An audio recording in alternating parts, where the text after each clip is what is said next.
Nagara. Let us pray. O God, giver of life and sustenance, we come to you holding our hurt selves and with a lot of questions in our hearts. We are baffled at the present predicament and are unable to comprehend and to make meaning out of all things. And yet, in the sincerity of our hearts, we cannot complain to you at all.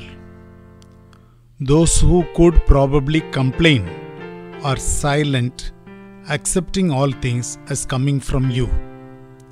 We are aware that we have not had our share of hardships of what befell the lot of those who are deprived the most. Others have known what it means to be waiting to meet their loved ones who are far from their places of work. Others have experienced hardships, privations, and adversities. There are those who have experienced violence exerted on them.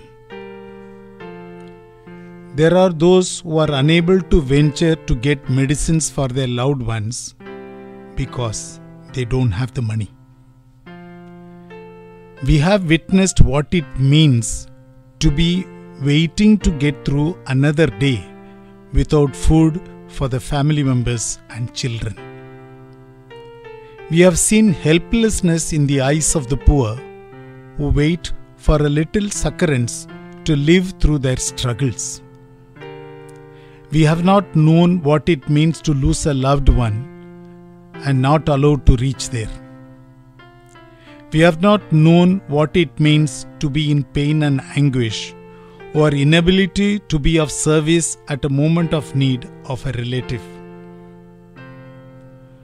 How could we ever complain to you when we have not gone through these anxieties, fears, troubles, and bewilderments ourselves?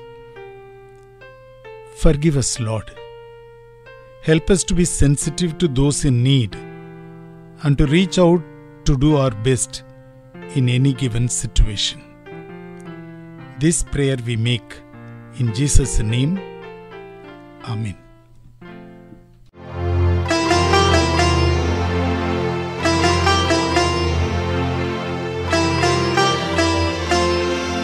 करुणामय माता नगरा।